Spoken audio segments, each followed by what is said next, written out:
This is Awareness Explorers.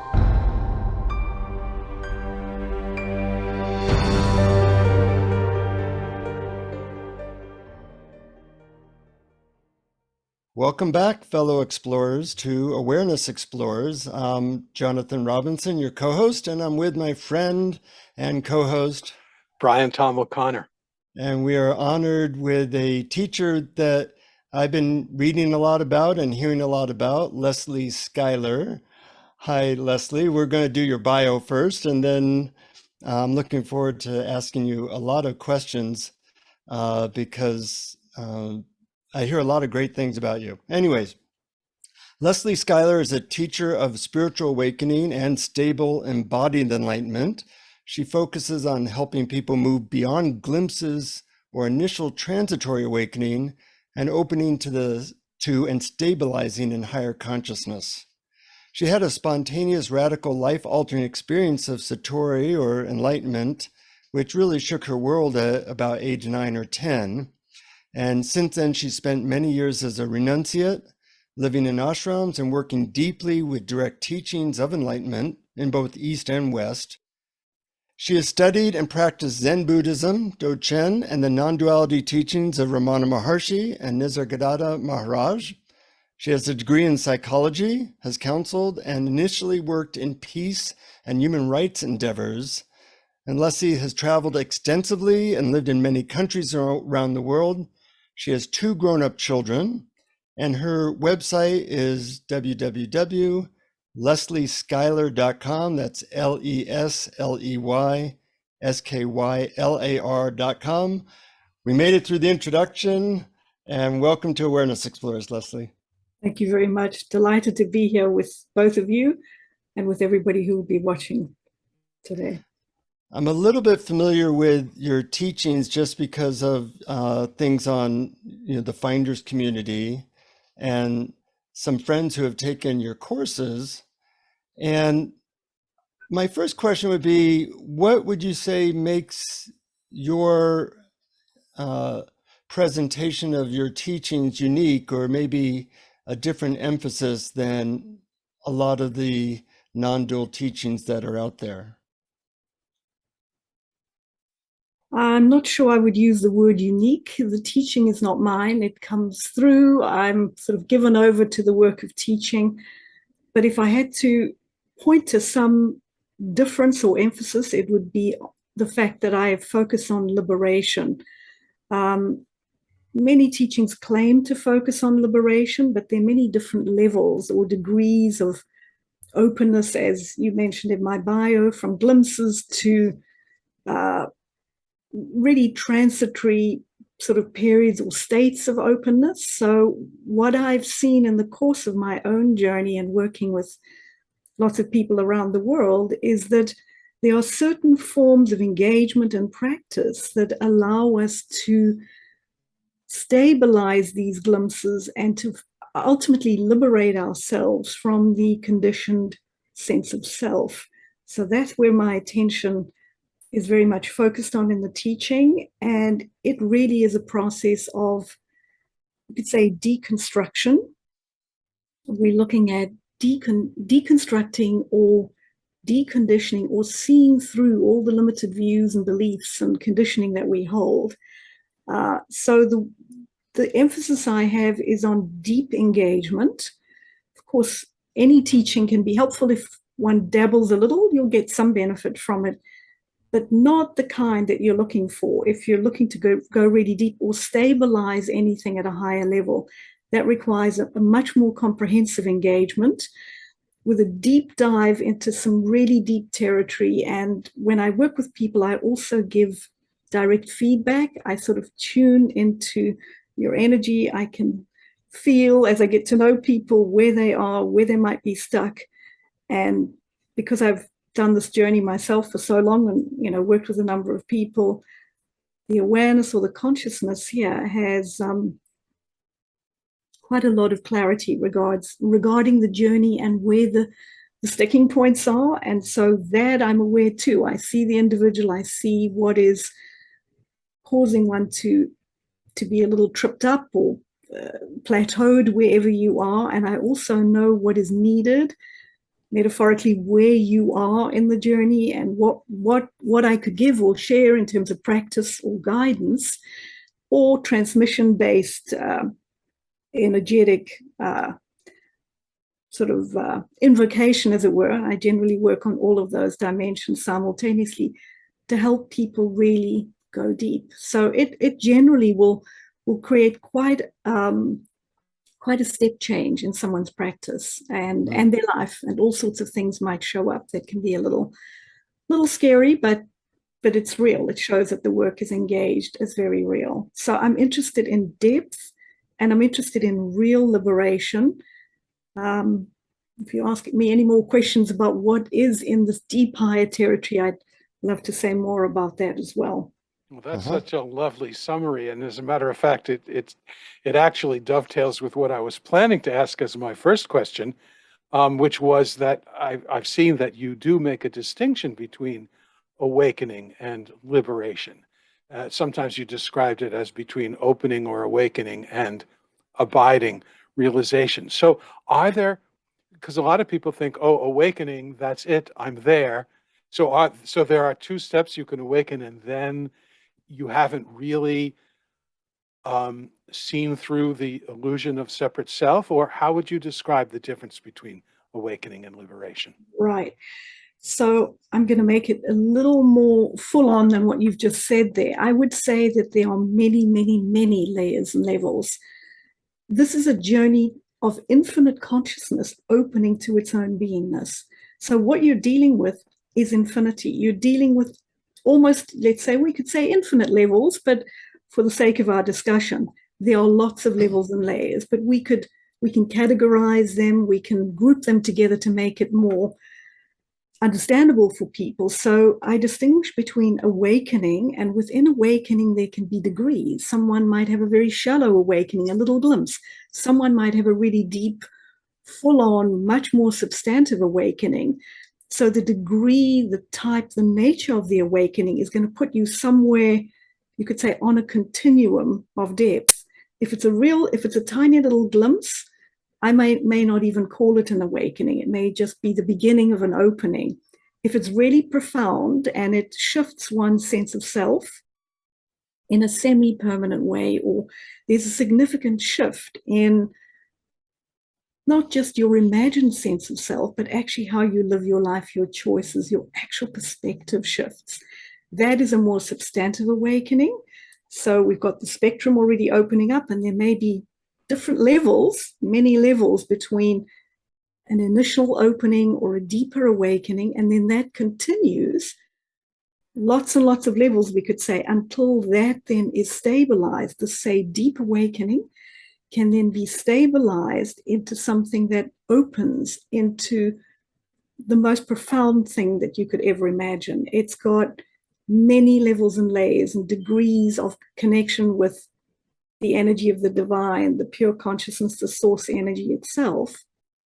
But that only comes about in a full and stable way if there's been enough deconstruction. So if we take the awakening and we then work with that with deeper practices, which then allow the self-sense to be deconstructed more, we're emptying the vessel of its tendency to be identified with certain of its content.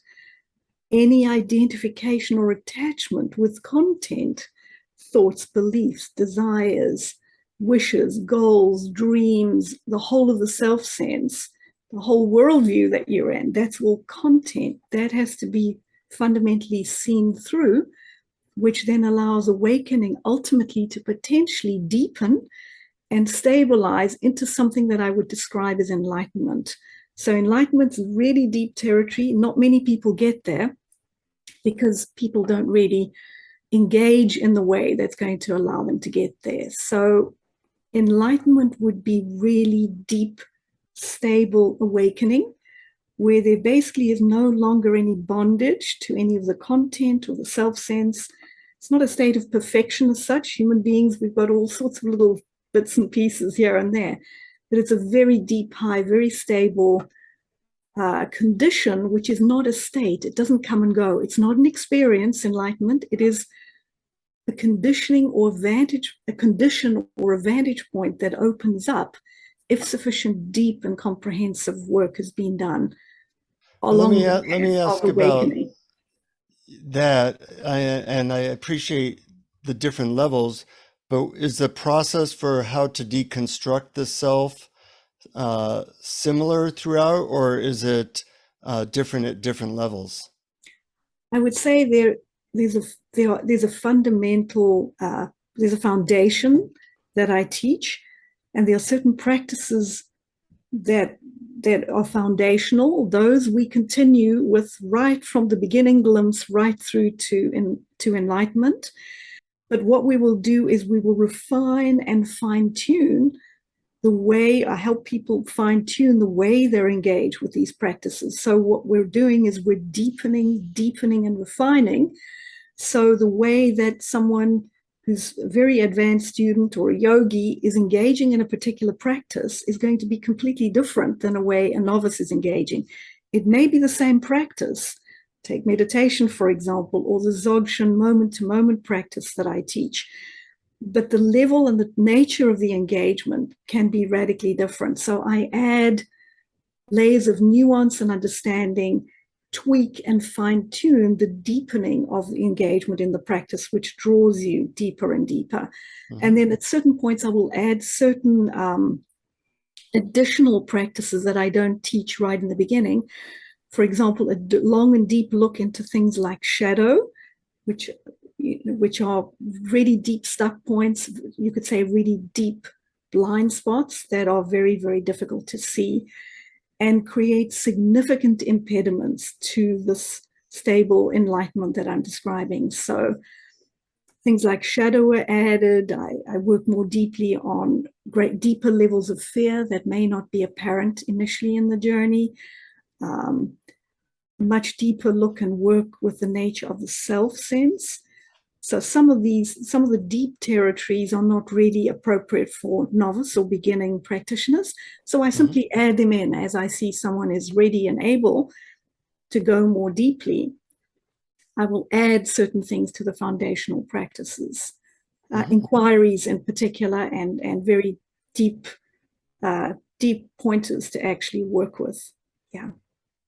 And how do you tell? Is it your intuition, or are there do you have certain things that you look for to tell what people are ready for and what they're not? Right. So that it's a combination of me sort of tuning into your energy, feeling where you are, seeing your stuck points, and basically every sentence that you speak reveals to me your point of view. It tells me how you're speaking and where you're speaking from.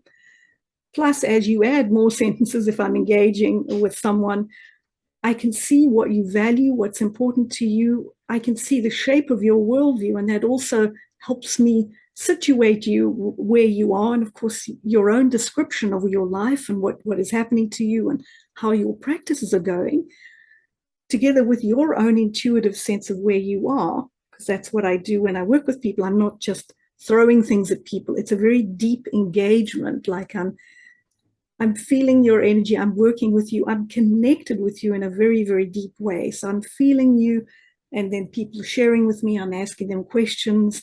They're sharing what's going on. They're describing what they're doing with a particular practice I've given, and all of that, together with me, feeling more energetically, shows me where people are. So, for example, if I give you a particular practice or a series of pointers to work with, and then I say to you, Brian and Jonathan, tell me, how did you do with that practice and the pointers? Your response and your answers are going to tell me exactly what I need to hear about where you are. And of course, not everybody is a master at self-reporting. So what you report may not necessarily align with what I see. So I'm tuning into something much deeper than the words. I'm tuning into your energy, and I'm also looking at how your life is unfolding, because the way your life is and where you put your time and your energy is a sign of the depth of your own practice as well. So it's a very deep composite view. I'm not just taking pot shots and hoping things land. It's a deep attunement. So people just have to stay with the process, and more is given and then you work, and then I give more and then you work, and then we see where it all goes. Mm-hmm. Would you be able or willing to give an example of a practice you find useful in deconstructing one's sense of self? Sure.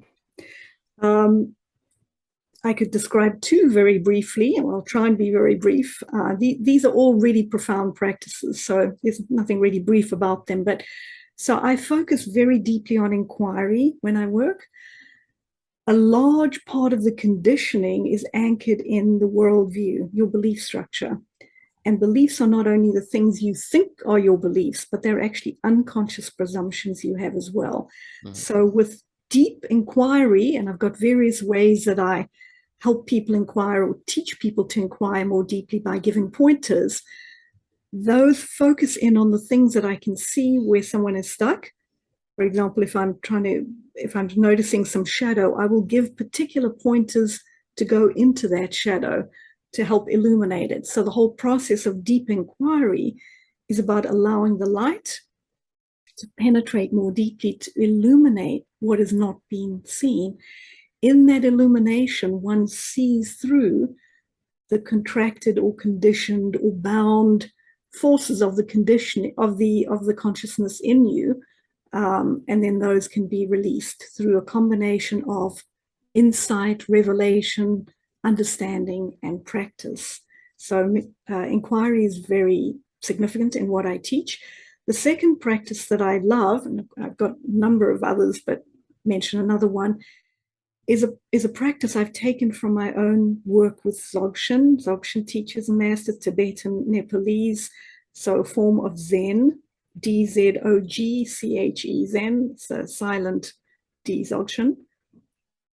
Very profound liberation practices, very deep lamas and masters, Rinpoches that I've worked with both in the body and also not in the body. I've had a number of teachers that have not been in the body. I've connected with them energetically and psychically. So through that, I've distilled a practice that I teach called moment to moment, where what I'm doing in the moment to moment practice that I teach is helping you see that there's a connection through the thread of the way your life is lived moment to moment between your understanding and all the practices that you might do, your own form of meditation or whatever practices that you might do.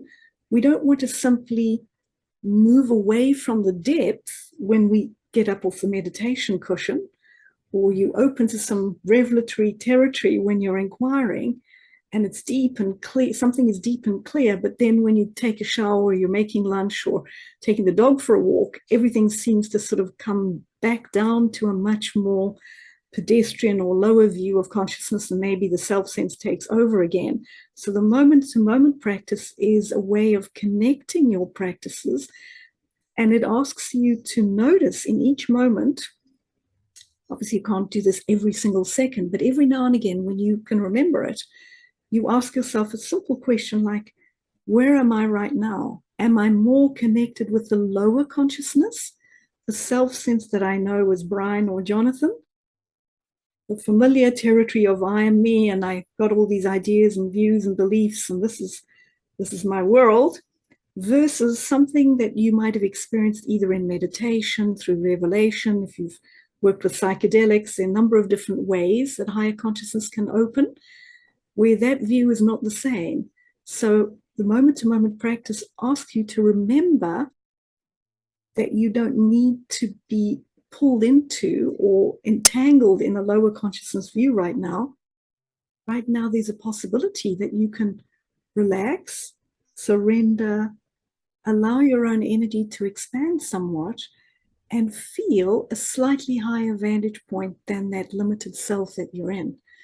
Now, when this practice is deepened, there are many really deep vantage points you can open to very quickly by really releasing your own entanglement energetically and psychically and mentally with your own belief structure and your own worldview.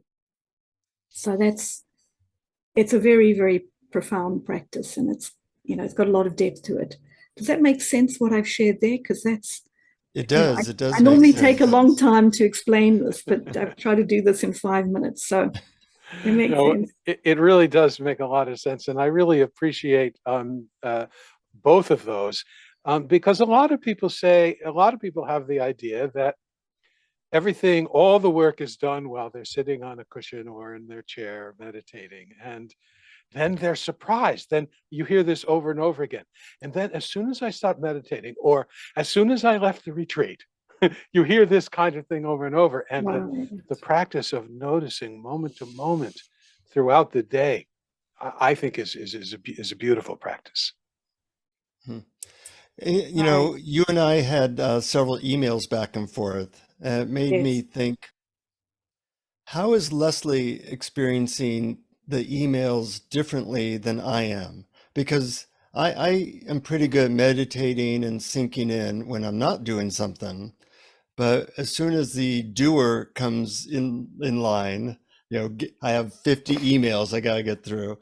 My consciousness definitely goes down into the doer and just getting something done. And I was curious how you would guide somebody to learn how to be less fixed attention and less goal oriented or access to higher states while being able to do something. Right. So this is where the moment to moment practice comes in and other things that I teach. So it's a process. There isn't one sort of magic bullet here. There isn't one practice that you could say, this is it. If I just do this simple 1, 2, 3, and if I do it for a week, then I'm going to be enlightened. It is absolutely nothing like that. I've engaged this work my entire life, basically. I've done some other things as well prior, but it takes really deep work to actually have significant transformation. So I just want to underline that. I don't want to make it sound like you just take the simple thing and you do it, and by tomorrow the whole structure is deconditioned. It just does not work like that.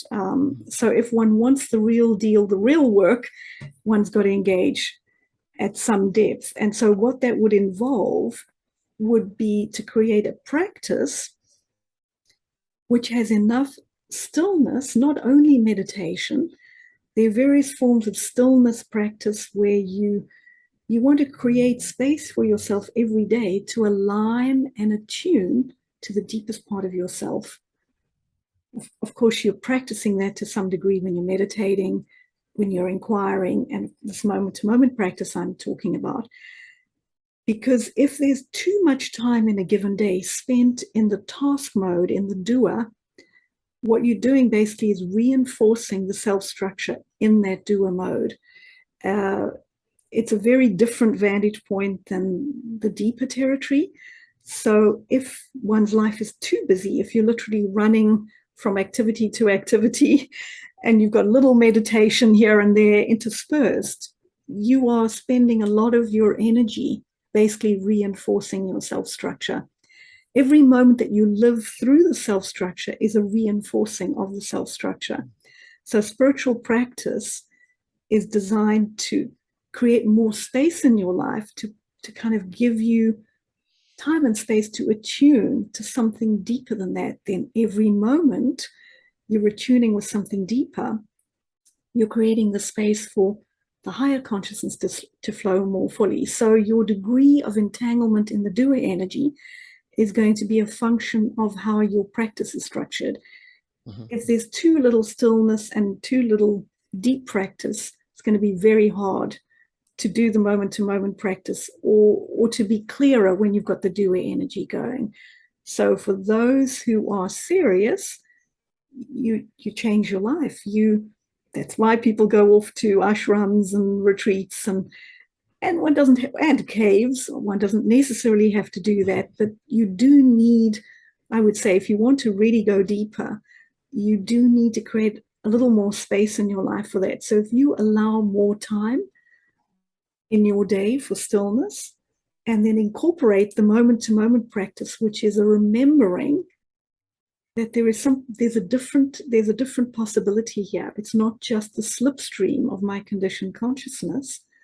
So, for example, you could sit down at your computer when you're about to do your email, and you could literally take a moment to do your moment-to-moment right there. Take a breath. Okay, I'm about to engage my work now at the computer with my email. Let me see if I can just be present. Allow my attention to open wide, spacious, and expansive. Feel comfortable and rested. And now let's see if I can engage my first email with a little more of the spaciousness present. So it may not feel the same as when you're doing a deep meditation. It won't in the beginning when you practice that. But in a way, it's like you've now got the doer energy that's rested in a context or a spaciousness of being that's a little deeper and a little wider. And if you keep practicing in that way, what you're doing is you're deepening your attunement to the expansive energy, and you're interrupting the slipstream that keeps you in the conditioned view. It's a default, strong default, and it'll keep going back to the self view unless it's interrupted with practice, with moments of stillness, and with an intention to attune more in that way. Great answer. Yeah, beautiful, beautiful, and so helpful. And it aligns with my experience too. There's sort of a, going back and forth between the deep, longer periods of practice and the moment to moment. The deeper practice, it's sort of like there's a perfume left over. Right. Even though exactly you're right. not necessarily actively doing the practice, that somehow can infuse your day-to-day practical things that you do. Exactly.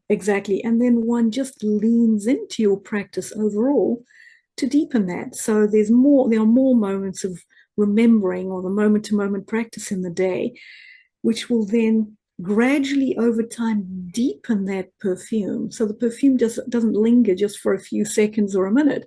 You'll notice the perfume lingers more deeply, and ultimately you become the perfume. So it doesn't come and go. But obviously that one comes to that point when there's been deep, consistent practice over time, where basically what you're doing is you're training the brain and the nervous system to no longer relate to every piece of content that arises in your awareness, every thought, every feeling, and every sensation. As a default mode, you will take those to be true and real and you. Whereas in fact, that is not what is happening here at all. What is happening is that consciousness is animating these body minds. The body mind is a sort of an avatar that consciousness is animating, a human bodysuit that consciousness is wearing. These bodysuits or these avatars work in a certain way. The little vessel has a big brain, it's got a beautiful nervous system, but it doesn't have a person called Brian or Jonathan sitting inside it. It is pure consciousness that is animating the whole thing. And so that consciousness can show up in one of two fundamental ways with the spectrum that I described earlier in between. Either in a conditioned form where you believe that you're Brian or you're Jonathan and you're doing a little practice to try to shift that view, or when it's clearer and clearer at the level, you could say, of enlightenment. What occurs is that there's no longer the sense of being a self in a body mind. There's been such deep dissolution of the conditioning, and as that conditioning falls away, the light comes through more and more fully, and the light or the pure consciousness self recognizes itself as itself. Mm-hmm. And the deeper that gets, and then it invokes and it invites and it calls you, it wants the fullness of you, because everything else is seen to be an illusion or, a fictitious character that you were sort of immersed in or entangled in up until that point. Mm-hmm. And so at a certain point, in very deep territory, there's an incredibly profound period when the consciousness recognizes itself as consciousness. And it recognizes that it's not only this body mind called Lesley or Brian or Jonathan, it's everything.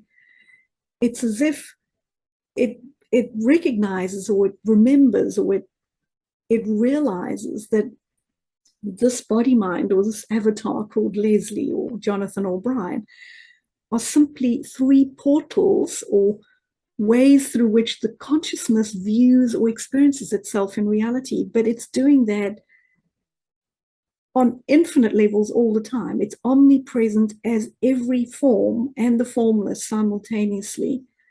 And at a very high level, there's a kind of unification. There's a dissolution of the self sense and the opening to the profundity of realization that one is this pure consciousness itself. You could describe it as God. It's even the word God, not the God of the religions, the real one, not a creature, not a being, nothing that we've written in a book, but something so incredibly profound that it is absolutely ineffable. And, you know, if I sit and transmit some of this more deeply, we will have to end the session. It is so beautiful and profound. I'm normally weeping when that is happening. And so up until now, I don't tend, I'm creating a bridge. So of course that awareness is present, and that's what I'm living from right now. But if I were to completely give myself over to it and express it to you right now, it's infinite love, boundless intelligence, limitless tenderness and peace and joy, just beyond the beyond the beyond. And even those words are, yeah. So that's where it goes. And that's actually what's on the journey. It's consciousness itself. And at a certain point, you can actually come to realize this in your own experience. If the deconditioning has gone deep enough, if there's enough of the clutter of the entanglement of your own content, if enough of that has been dissolved, this sense of the consciousness itself as a living, ancient, timeless being will start to poke through in your own awareness. You may not recognize it initially because it doesn't look like what you think it does, but it takes deep stillness and immense clarity in the being for it to come through very fully. But that's where it goes. And so that's what everything is. That's what each of you are, except that you're, in a way, living in the illusion that, to some degree, that you're a Brian or a Jonathan. Well, you speak very poetically, Lesley, and it's a beautiful how you create words around that. I have a question. You know, I read a bunch of stuff on your website and other places that made me think that one of the approaches you have is to allow people to fully experience their feelings without resistance. And, you know, I'm a psychotherapist, and I certainly understand the importance of that. And yet I also see for myself and other people, sometimes people get stuck in wallowing in feelings and not being able to get out of that eddy. And I'm wondering if you can comment on that, when it might be appropriate that people not just surrender to feelings, but have other ways of dealing with them that will keep them from getting stuck or in a victim role. Right. So that's a really good point that you're making there, Jonathan. And I completely agree with you that there are ways in which people can think that they're opening, but their opening is more like a wallowing, which is not what I'm teaching as openness. So when I work with people, I don't just give the practices willy-nilly, just throw them like throwing mud at the wall and hope something sticks. There's a lot of instruction and guidance, and essentially I teach a process of working with deep emotional content that's got two parts. The first part of it is an opening, and generally I will teach that in the context of other practices and other spiritual understandings. So it is not just psychological work we're doing. It's it's psychological work that opens into the context of a vast spiritual understanding. So there's a context in which one begins the process of opening, and there are various guidelines and practices and instructions that I give people to try to show them what I mean by openness, none of which includes a wallowing. So a wallowing is when we have some content arising, but we get stuck in it and we add narratives and stories to that, and basically trap ourselves in it through self-pity and various other forms. So there are ways to see that, and there are ways to inquire to allow that log jam to be broken as such. But the practice that I teach for really deep openness sort of flows through that or beyond that. What I'm trying to help people see is that if there's any kind of sticking point in their openness, if something gets stuck in a kind of wallowing, which is almost a circular going round and round and round, it's because they're engaging in resistance rather than pure openness. Mm-hmm. And so there's a practice that I call the resonance practice that I teach, which basically says that if you are opening and just completely letting go of an attempt to hold or make meaning or judge yourself or the other, if you simply allowing yourself to feel at the level of the body and the emotions. So you're letting go of the meaning-making machine of the mind's need to make it into something. What one will find is that the emotions and the somatic experience in the body will arise, it'll peak, it will maybe be stronger than one's general experience and maybe frightening or maybe really difficult to be with. But that's part of the healing. It'll peak like a bell curve, literally. It'll peak and it'll start to fall away of its own accord in a session. I'm not saying that this is a permanent resolution. This is a particular practice you engage in on your own in a session with yourself, where you're practicing just very, very, very deep surrender. And then you can see if you're getting stuck. Of course, if someone tries that and they're not being in any way successful, and it seems to be re-traumatizing them in a way that they're not helpful, then maybe they're not ready to do the work on their own. They may need to get the help of a therapist, psychologist, etc. But most of the people that I've worked with, not necessarily everyone, a combination of their own spiritual depth, their emotional maturity, various guidelines, and multiple sessions with themselves doing the practice in a way that I can help give them feedback on. So they go practice, they come back, and then they report what they experienced. And then I'll help them see if they were wallowing, how did they do that, and how to do something different the next time or try something different. Mm-hmm. So it's a practice of very deep surrender, but it can be really challenging, because if you're really letting go more deeply, it is going to bring that content out more fully. But it's very, very powerful if it can be done in that way. And yeah, I don't know if that's explaining it fully enough. Does that make sense to you, Jonathan? It does, definitely. Yeah, it makes sense to me too. And it seems like a major distinction between wallowing and what you're talking about is, in wallowing, we're still caught up in the narrative, in the story around the emotion, and whatever strategy we're having to prevent having that emotion, as opposed to seeing that it is actually a physical, chemical thing that's coursing through our body, and seeing if we can open and allow it to come and go. Exactly. And even, I teach as well that there's a whole way to precede, before you do a session like this with yourself.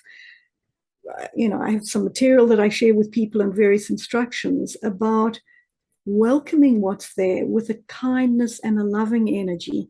So you're not judging, you're noticing when the mind is adding meaning, and you're allowing yourself to fall into or open into, you could say, almost a pure, open experience of the emotional content, the emotions and the sensations in the body, rather than paying all the attention to the mental overlay, which is what's going to create the wallowing. So even very deep repressed emotions, and I'm not saying that someone who has incredibly deep trauma and has never worked with a therapist or feels frightened of this work, I'm not in any way suggesting that they should simply try this on their own. Depending on the degree of trauma, getting skillful help in the form of a psychologist is, I would generally recommend. But for people who've maybe done some of that work or whatever, if there's a readiness and there's a willingness and they have enough spiritual context to engage the practice, then it's the welcoming of the experience and the feeling of what is arising at the level of the emotions and the body itself, the sensations, that shows you actually that the trauma or the repressed or contracted emotional content is very strongly driven by what you've made of it, the meaning that's been added.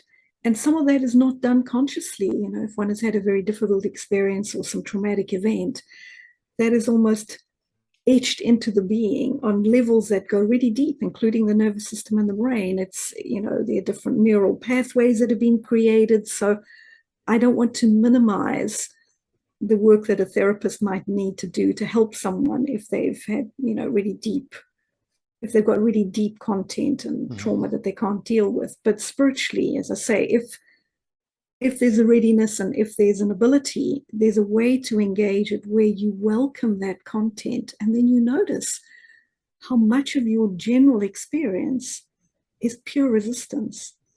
The mind is constantly trying to manipulate reality. It's trying to get from here to there, from this moment to the next moment, because something in this moment is not good enough.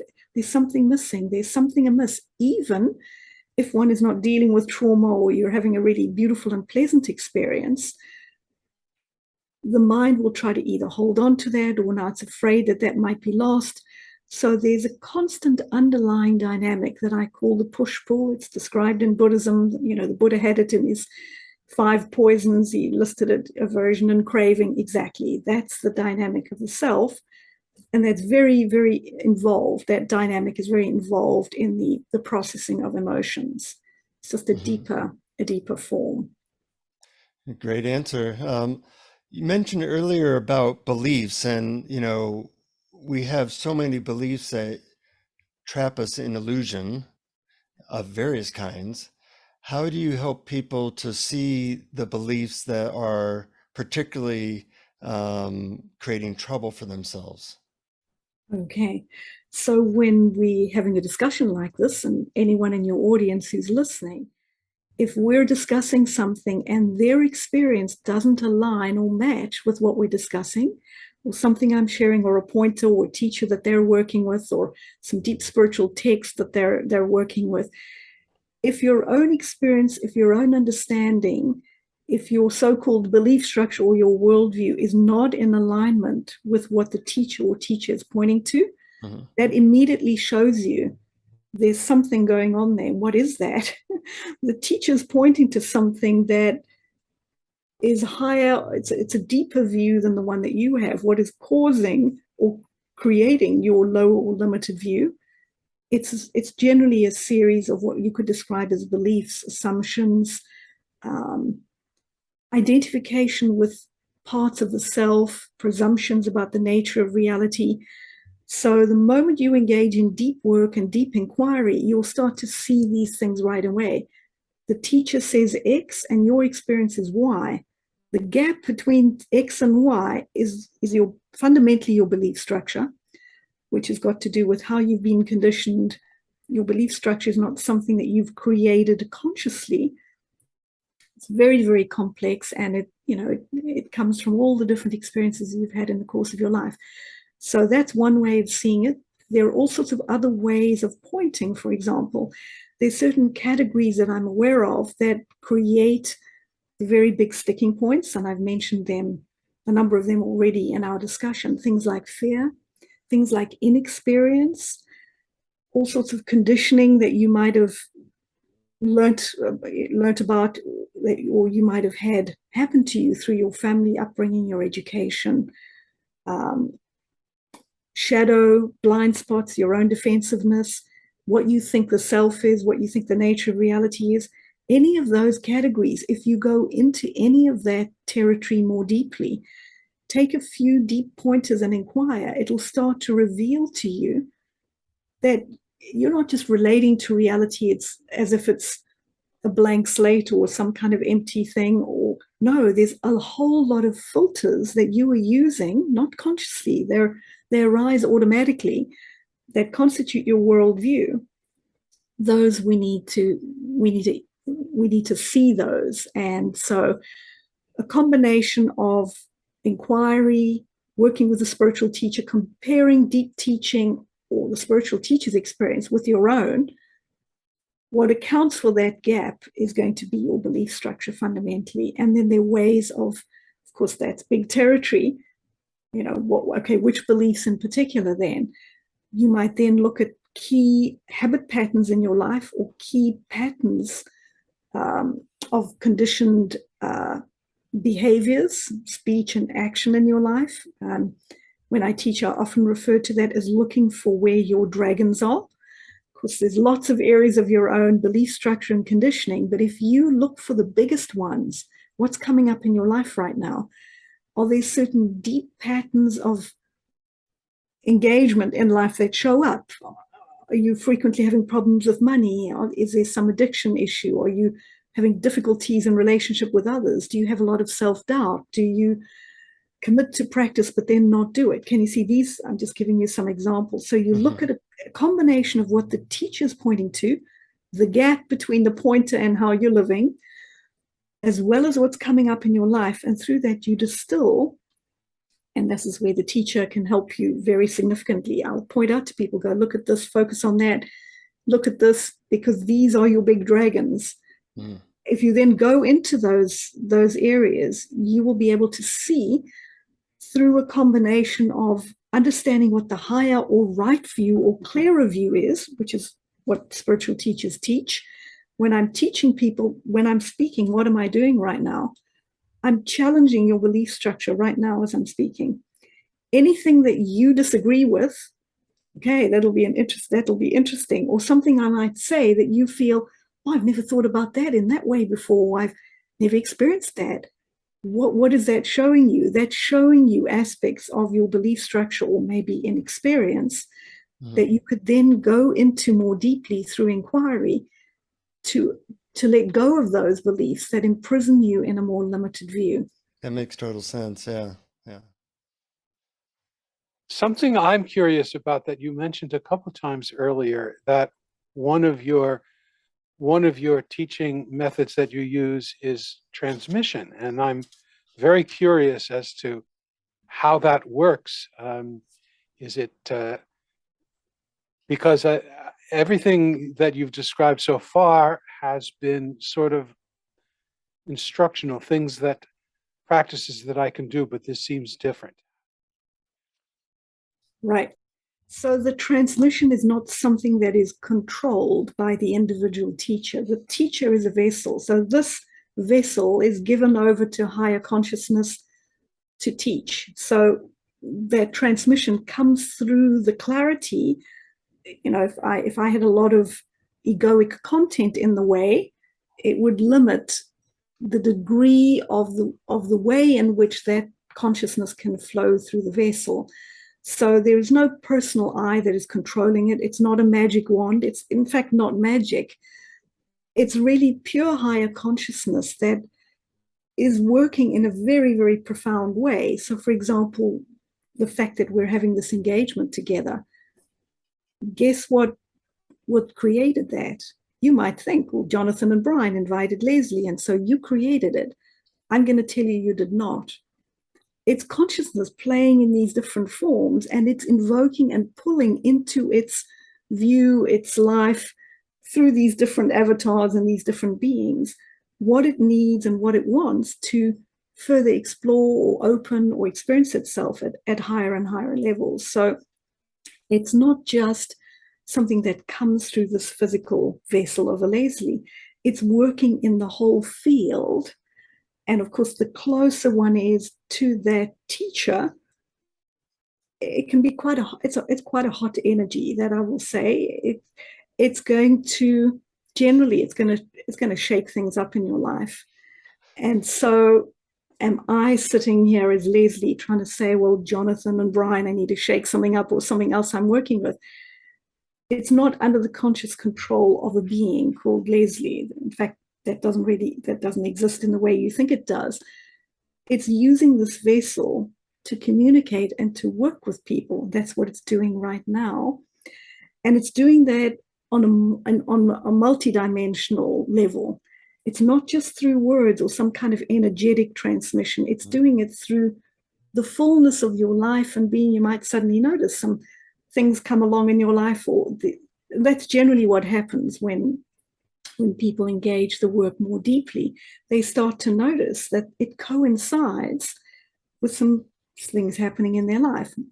Some of them are challenging. It might be things that life is bringing you to see through.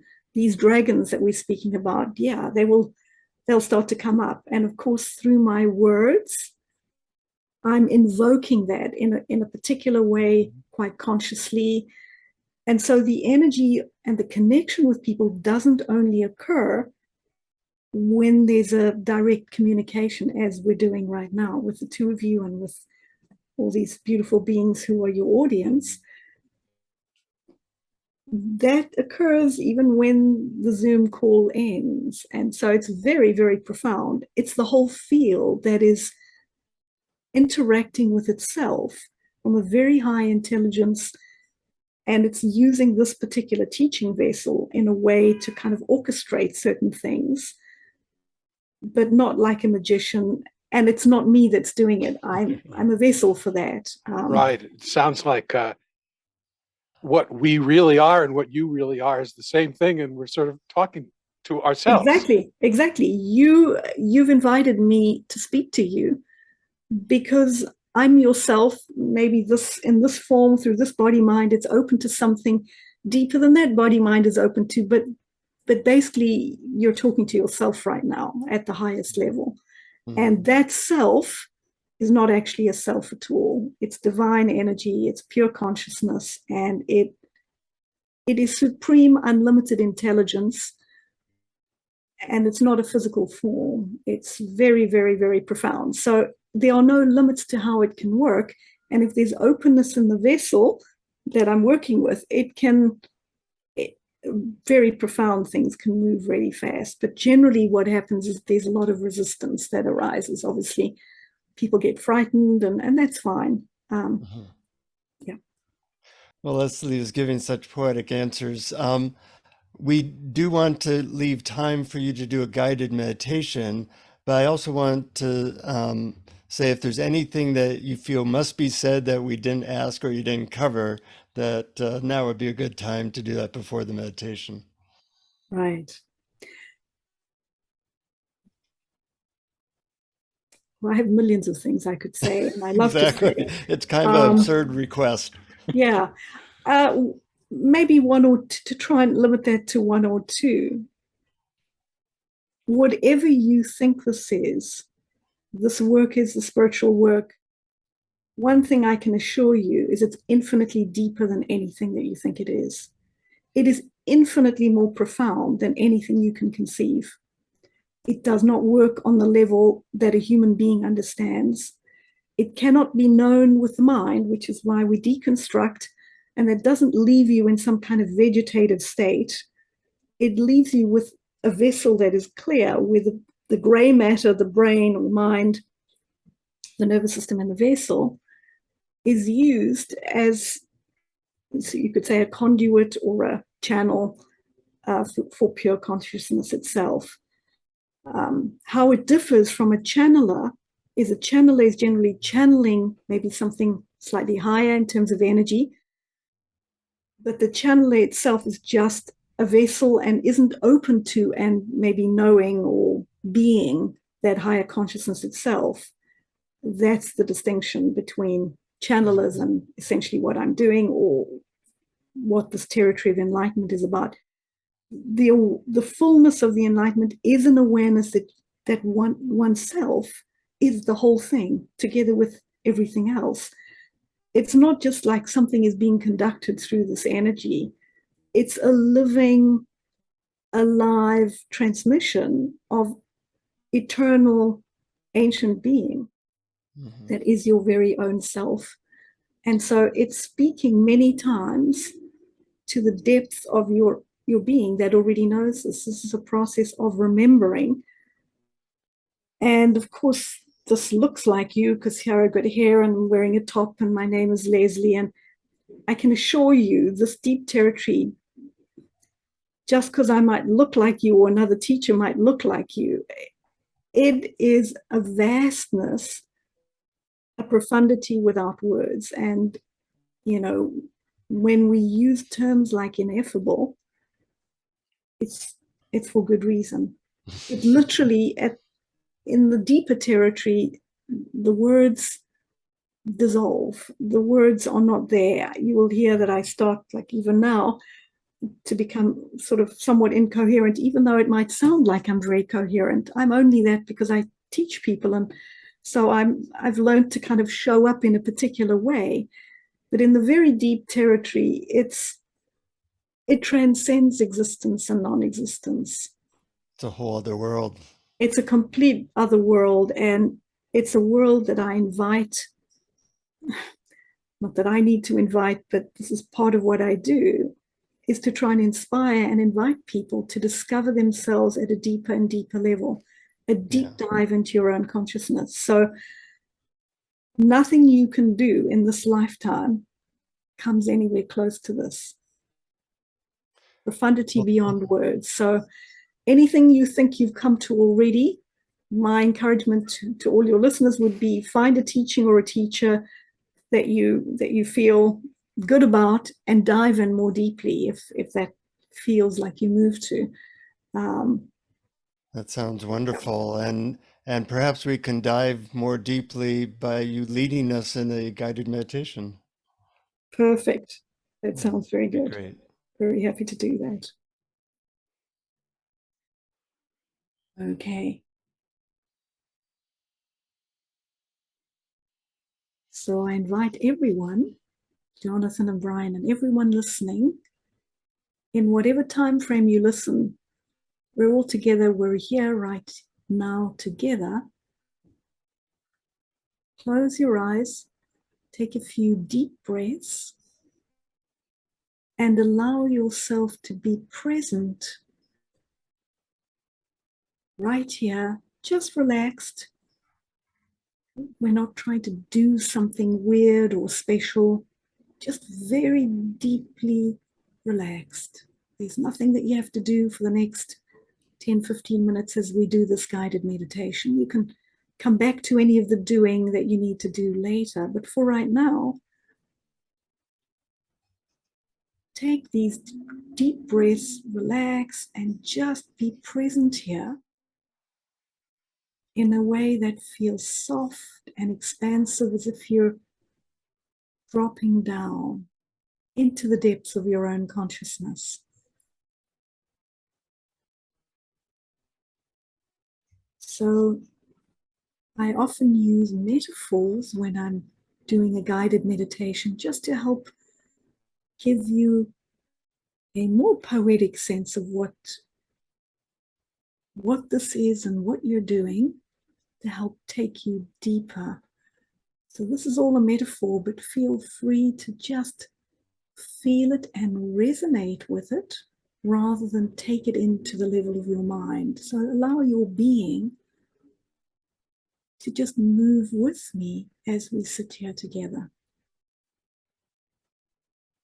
So imagine right now in your deep, still, rested space that you're in right now. And if it doesn't feel deep and it doesn't feel still and it doesn't feel rested, well, you don't need to worry about that, because you are deeper than whatever feels perturbed or slightly jangled, or a little tense or contracted, or a little ache in your neck, or a car hooting in the background, or a dog barking, or someone in your household moving around and you feeling, oh, I hate that, is going to interfere with my meditation. No, it's not.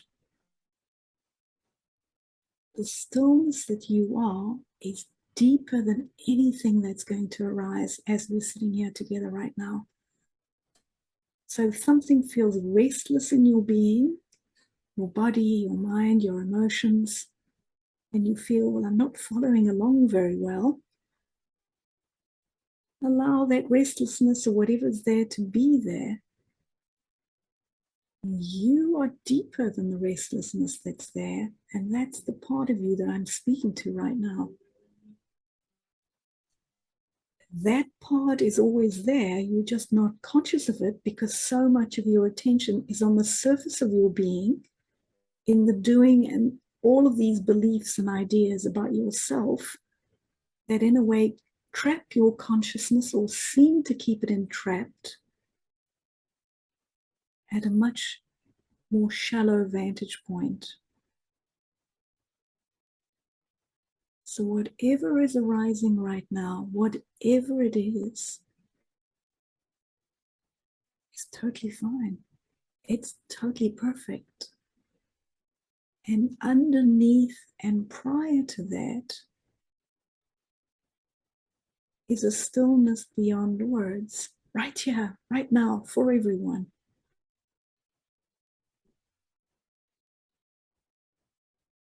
So how you access that stillness is by letting go more deeply. So as we're sitting here together now, there may be a sense that you allow yourself to almost free fall into a depth that is deeper, deeper into the stillness. Now we don't need to worry and have the mind worry about, well, I don't know if I'm doing it right, or what is the level of depth that I've reached. Simply relax more deeply and allow yourself to drop or let go of anything that you may be holding on to. Even thoughts or feelings or sensations, simply let those go and allow the consciousness, the being that you are, to free fall. You could say that's a metaphor. It may feel like a sinking or a descent, but it doesn't necessarily have to. So the metaphor we could use here is, imagine you're like a vast, still, deep, energetic ocean of consciousness. And what you're doing right now is you're free falling into the depths of the still energetic ocean of consciousness that you are. And because it's an energetic ocean, it doesn't have a bottom. There's nothing you can bump into. There's nothing to be frightened of. You're relaxing, resting in the depth of the more still layers of your own being, which ultimately are not personal in the way that you think they are. You're touching into an energetic ocean of consciousness that is one field. The consciousness that you think you are is not limited or stuck in a body-mind. It's vast and expansive.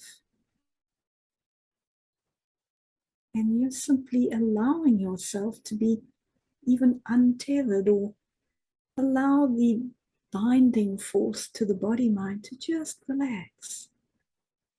Doesn't matter what's happening in the body-mind right now.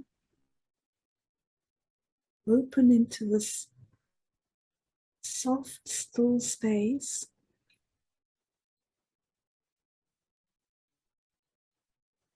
that is deeper than any thought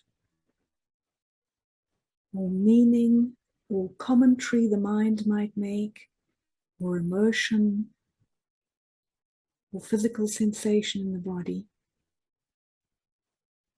We don't have to fight with those are not a problem. But those we could simply say are like aspects at the surface of being. I sometimes say those are like leaves or debris on the top. They're floating on the top of this deep energetic ocean that you are. So if a thought is arising, or you notice your mind commenting on something, or you noticing a feeling in the body, all of those aspects of thought and feeling and sensation are simply aspects floating at the top of this energetic ocean. You don't have to rush to the surface every time a piece of content comes up, a thought, a feeling, a sensation. You can rest even right now. Rest, relax, rest in a stillness where you may be aware of the content. You may be aware of a thought or a knee aching or a dog barking. But something is just disinterested in that for right now. You're not paying attention to that. And in that sense, you're creating a space to attune to something deeper in you that is not constantly grabbing at the content and not making it a problem either.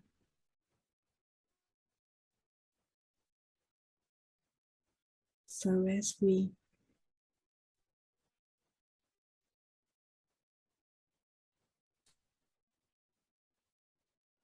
rest here together,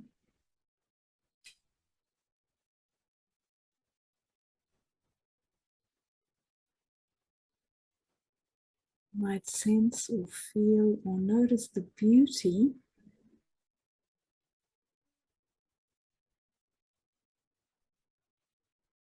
stillness. There is no problem here whatsoever.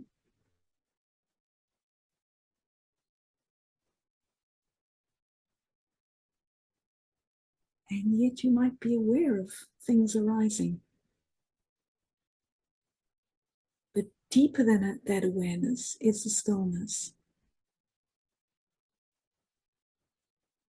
In a way, to go back to the metaphor of the ocean, if you're resting in the depths of this deep energetic ocean, even if a storm blows up at the surface and you're aware of it,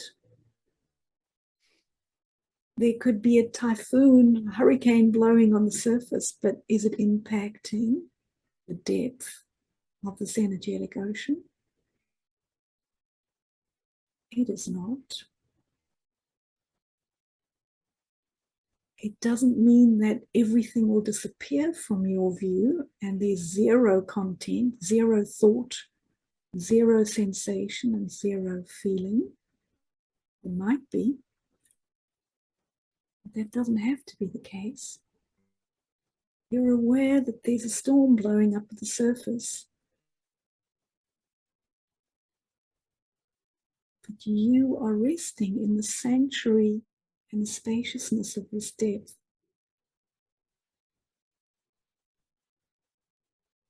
Which may be aware or even noticing or observing or witnessing that,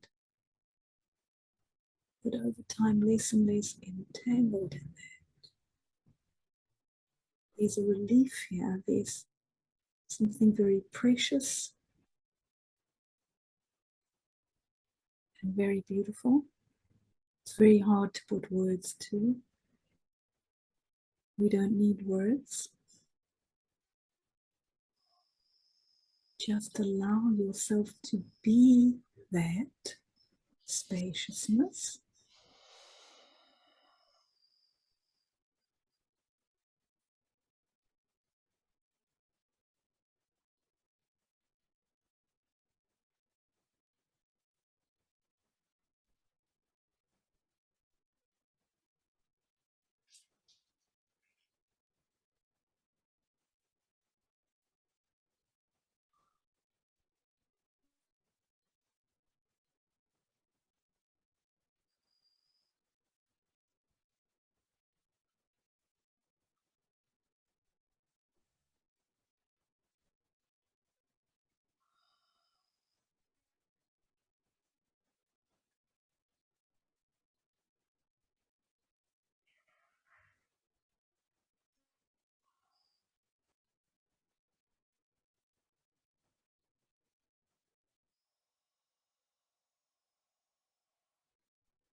Resting more in the spaciousness in your meditation can be also translated into your moment-to-moment practice, where you feel or sense even one tiny degree of separation from the entanglement is already a step forward. It's a little more attunement to this higher consciousness. And this still expansiveness has immense layers of depth. And in its deepest layers, one can feel the very source of the entire universe, which is yourself. All that, whatever words you want to, doesn't have a name, but it's not dull, void, frightening territory. It's profound, a profound being, you could say, of infinite intelligence, love and tenderness. That's your very own being. And it's played a little game of hide and seek with you in this lifetime, where it's forgotten deliberately that it was itself, and now it's called you. You've called yourself by some other name, John or Mary or Sue or Stephen or whatever that might be. But this stillness that you touch into in meditation, in spiritual inquiry, is your true nature. A lot of beautiful depth, and it's beckoning you and calling you. If you're listening to this and participating in this guided meditation,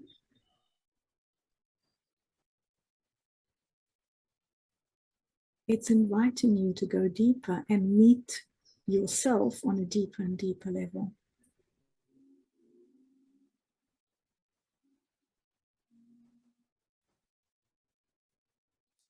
Touching into the stillness, the spaciousness is the beginning of that journey.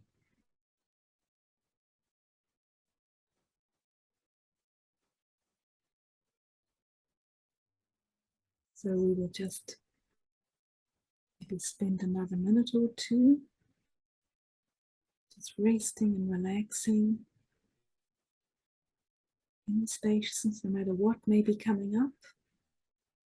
Simply try to rest as that which is deeper than what is coming up. We'll just do that together for a minute or two, and then I will bring the meditation to a close.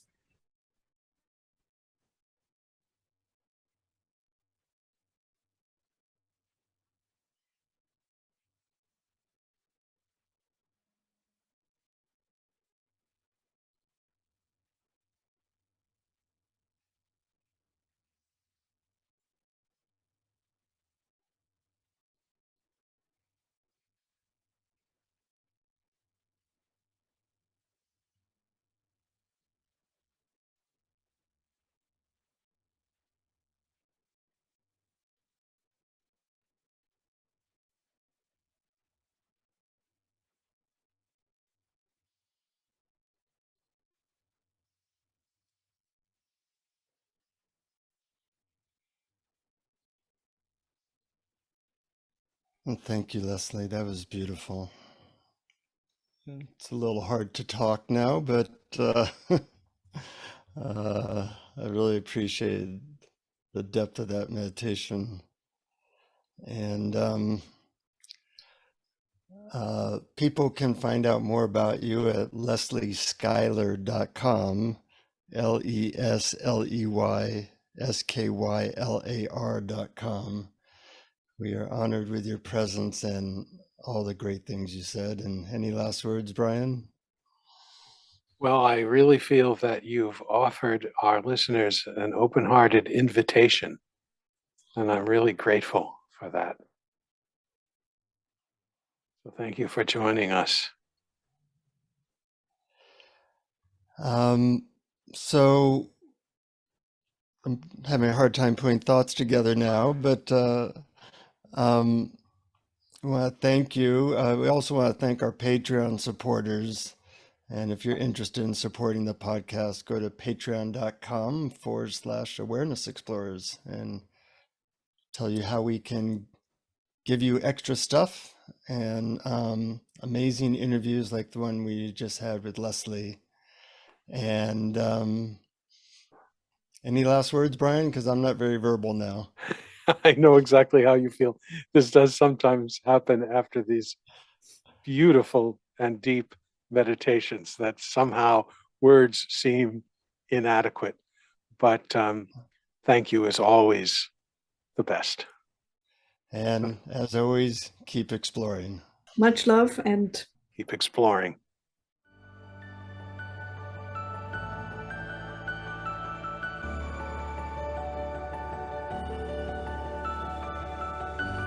Thank you for listening to Awareness Explorers. To learn more, you can check out our website at awarenessexplorers.com. Please subscribe to our podcast on your favorite podcast app. We'd love it if you would post a review. And please share our link on Facebook and with family and friends, because knowing yourself as awareness is the greatest gift you can give yourself or someone you love.